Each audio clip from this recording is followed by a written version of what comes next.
Assalamualaikum warahmatullahi wabarakatuh. Selamat pagi, salam sejahtera bagi kita semua. Sebelumnya perkenalkan, nama saya Desy Anggraini. Tentunya pada kesempatan kali ini saya tidak sendiri, melainkan beserta rekan-rekan saya. Ada Surya Rahmat Abdillah, kemudian ada Nadia Rizky Maulida, ada Lexa Ramadan, ada Helena Veronica, dan ada Gilang Ramadan. Baik, pada slide pertama ini akan dibuka oleh saya. Pengertian tim kerja. Menurut Stephen dan Timothy, tim kerja adalah sekelompok orang yang bekerja sama di mana hasil dari kerjasama mereka lebih tinggi dibandingkan jika masing-masing bekerja sendiri-sendiri. Artinya, ketika orang-orang ini saling berkolaborasi, total hasil kerjanya akan jauh lebih maksimal dibandingkan jika mereka menyelesaikan tugas secara individu. Sementara itu, Allen menambahkan bahwa tim kerja terdiri dari individu yang sportif, sensitif terhadap situasi tim, serta mampu membaca dan memahami aliran emosi dalam kelompok. Tim semacam ini mampu menghasilkan sinergi positif berkat koordinasi yang baik antar anggotanya. Terlebih lagi ketika tugas-tugas yang dihadapi bersifat kompleks dan menuntut keterampilan ganda, tim kerja terbukti jauh lebih efektif dibandingkan kerja perorangan. Kemudian ada karakteristik tim kerja efektif. Tim kerja yang baik tidak hanya terdiri dari sekelompok orang yang bekerja sama, tapi memiliki sejumlah karakteristik yang membuatnya efektif. Pertama, tim harus memiliki tujuan bersama yang jelas dan disepakati, yang menjadi panduan arah kerja setiap anggota. Tujuan ini harus spesifik dan terukur agar mudah dievaluasi. Nah, selanjutnya, tim yang baik akan menunjukkan sinergi positif, yaitu hasil kerja yang lebih besar dari jumlah kontribusi masing-masing individu. Hal ini tercipta melalui kerjasama yang harmonis dan saling melengkapi. Tak kalah penting adalah tanggung jawab individu dan kolektif, di mana setiap anggota bertanggung jawab terhadap tugas pribadi sekaligus hasil keseluruhan tim.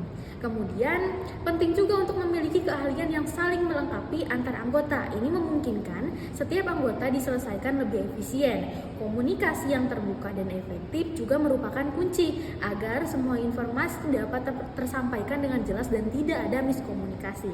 Tak kalah penting adalah kepercayaan dan rasa hormat yang menciptakan suasana yang sehat dan mendukung inovasi. Terakhir, keberadaan kepemimpinan yang mendukung dan berprinsip ini sangat membantu menjaga arah, semangat, dan tentunya produktivitas tim. Kemudian kita lanjut ke slide ketiga, jenis-jenis tim kerja. Dalam dunia kerja, kita mengenal beberapa jenis tim berdasarkan cara dan struktur kerjanya. Yang pertama adalah problem solving team. Ini adalah tim yang terdiri dari 5 sampai 12 orang dari departemen yang sama.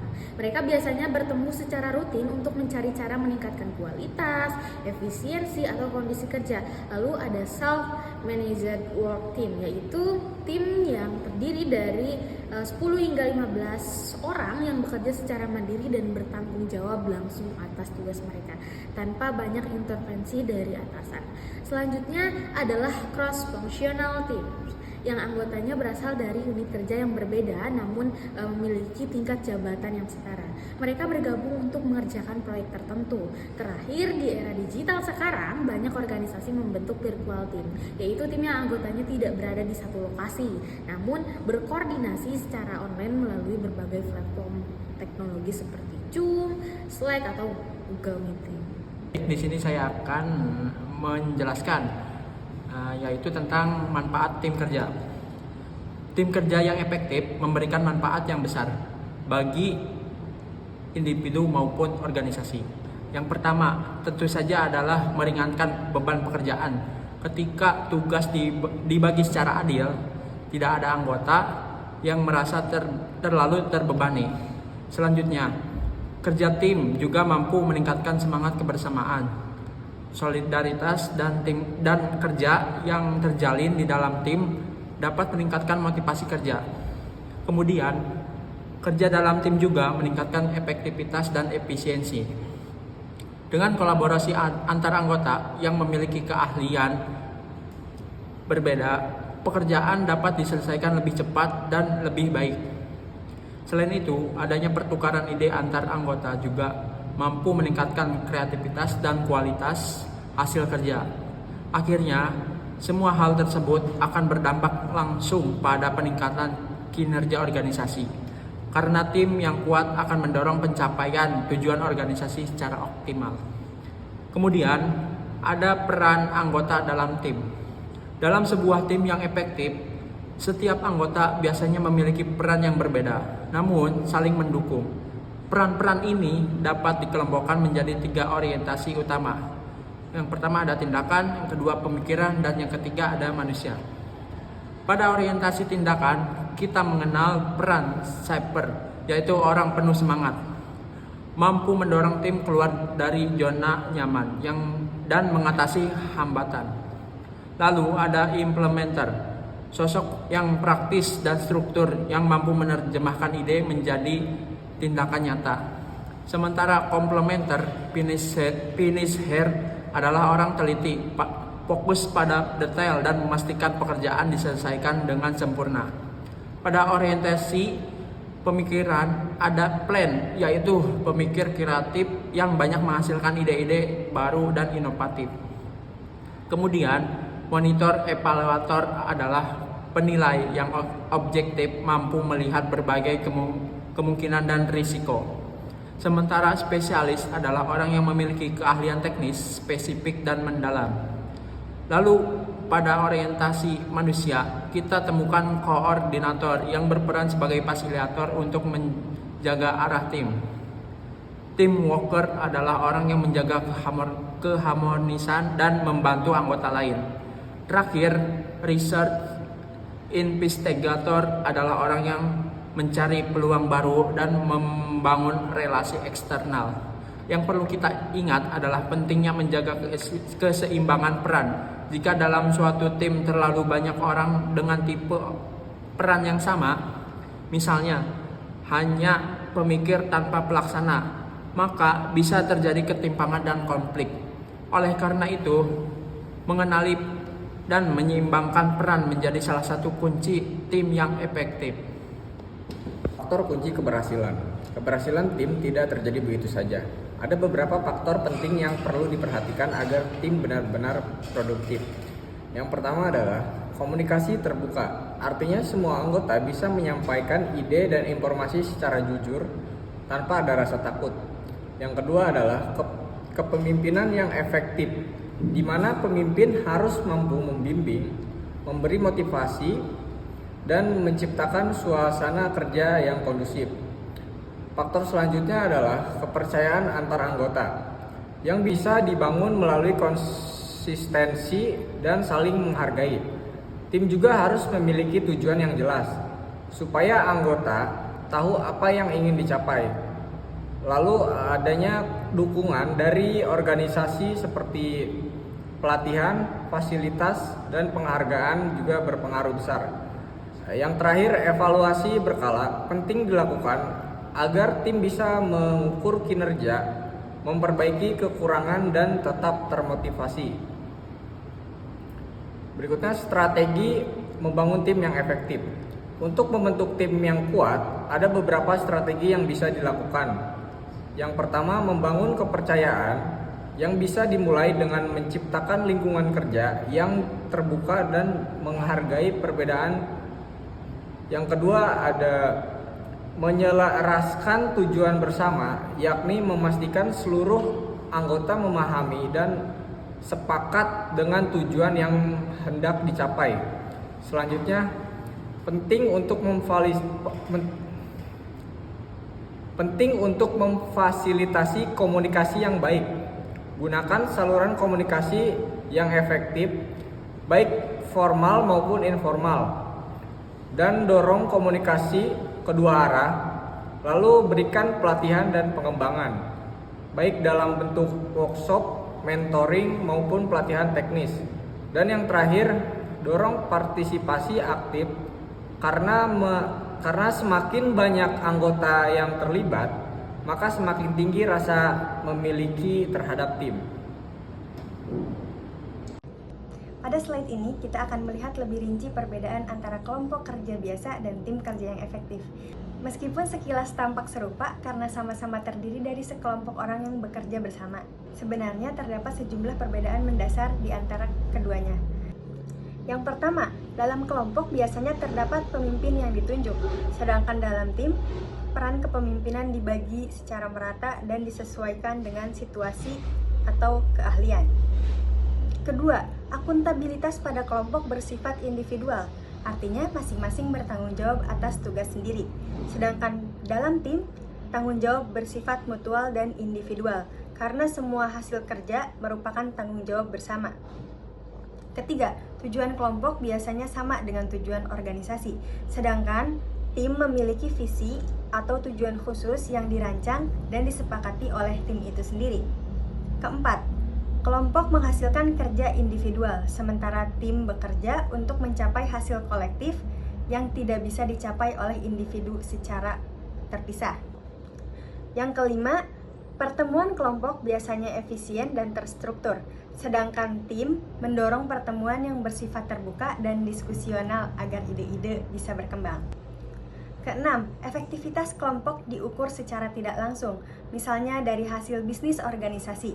Sebaliknya, efektivitas tim diukur secara langsung dari seberapa baik kerja kolektif yang mereka lakukan.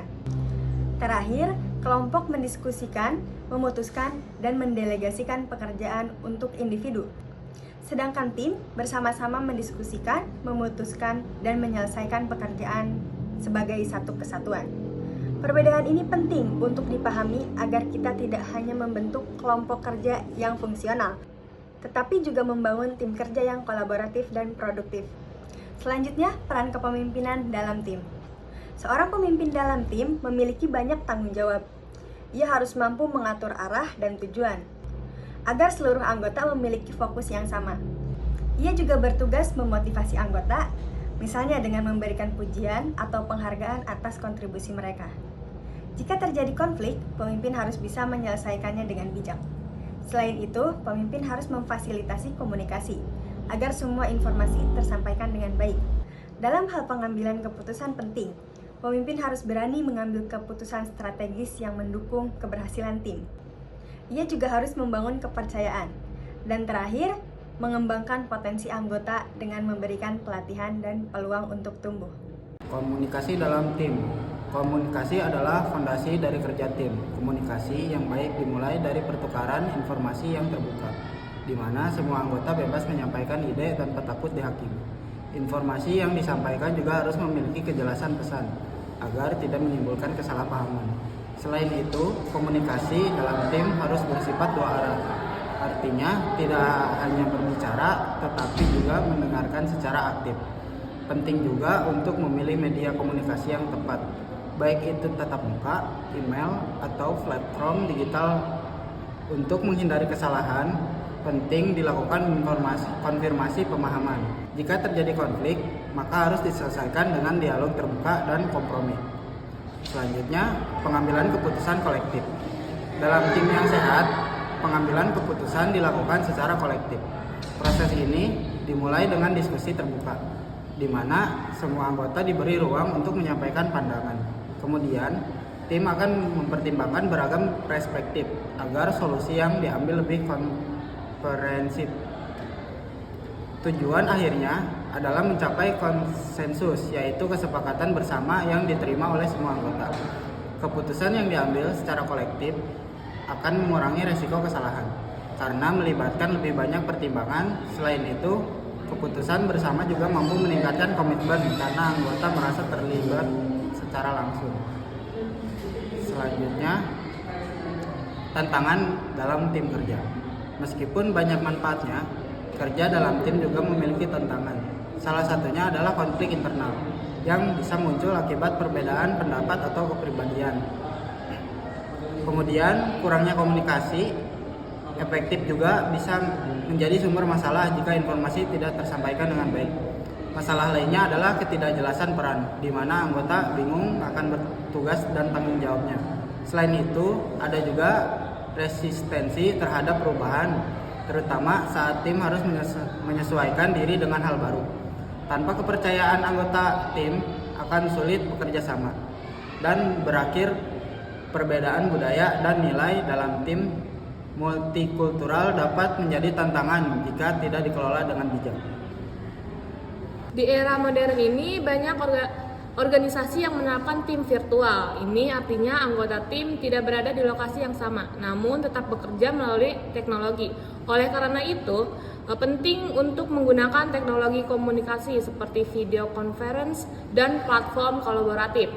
Tantangan utama ini di tim virtual ini ada zona waktu yang berbeda. Jika perlu pengaturan jadwal yang fleksibel, selain itu, meski tidak bertatap muka, tim harus tetap membangun hubungan personal, menjaga disiplin dan akuntabilitas, serta mengatasi hambatan teknis dengan bantuan dukungan IT. Fleksibilitas kerja juga harus dijaga agar setiap anggota tetap bisa menyesuaikan waktu kerjanya. Lalu ada evaluasi dan umpan balik dalam tim.